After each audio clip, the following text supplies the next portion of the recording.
sat by the window, the salty breeze mingling with the scent of freshly brewed coffee. The question had been gnawing at me for months. Is my life just a series of set daily routines? It seemed simple enough, yet its answer eluded me. I had a decent job, a comfortable home, and a circle of friends, but something felt amiss. Was I truly content with what I had? Was I happy with who I had become? Did I want this for myself growing up? It was a chilly Sunday afternoon when the epiphany struck. I sat in my favorite armchair, the one by the window overlooking the ocean. The waves were relentless, their persistence as restless as my thoughts. In the quiet of my mind storm, I began to ponder my life more deeply. I'd always been driven, constantly striving for the next achievement, the next goal. But now, as I sat there, I realized that in my pursuit of success, I had neglected the simple joys of being present. I had been so focused on the destination that I had forgotten to appreciate my journey. That evening, feeling cooped up, I decided to take a walk out along the beach. I needed to be in a different space, in mind and body.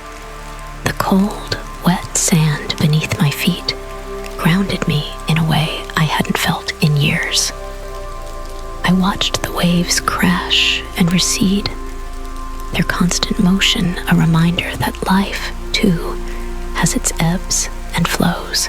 As I walked, I encountered my elderly next-door neighbor, his face weathered by time, but his eyes sparkling with a youthful light.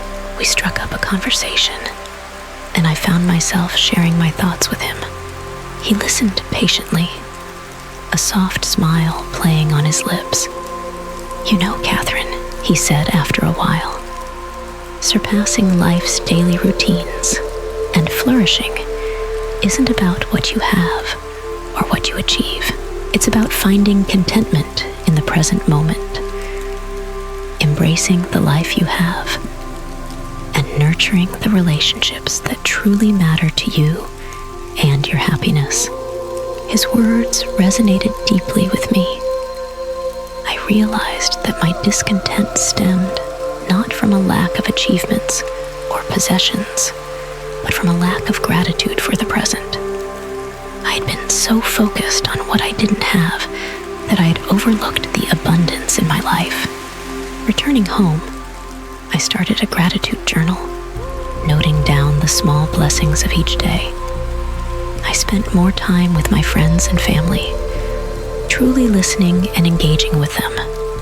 I took up hobbies that brought me joy, not because they added to my achievements, but because they enriched my soul.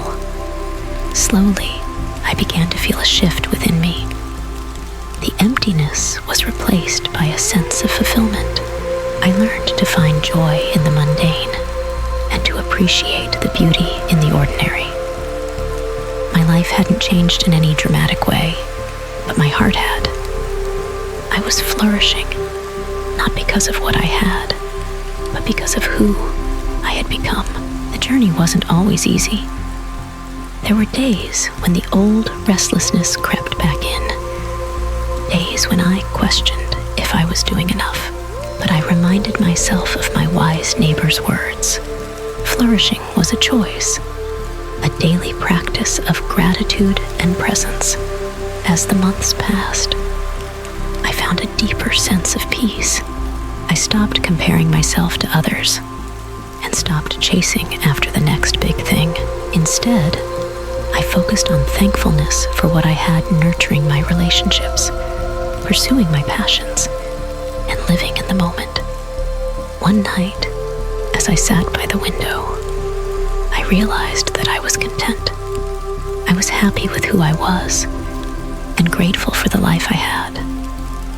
The journey to flourishing led me to a place of inner peace, a place where I could truly say I was living my best life.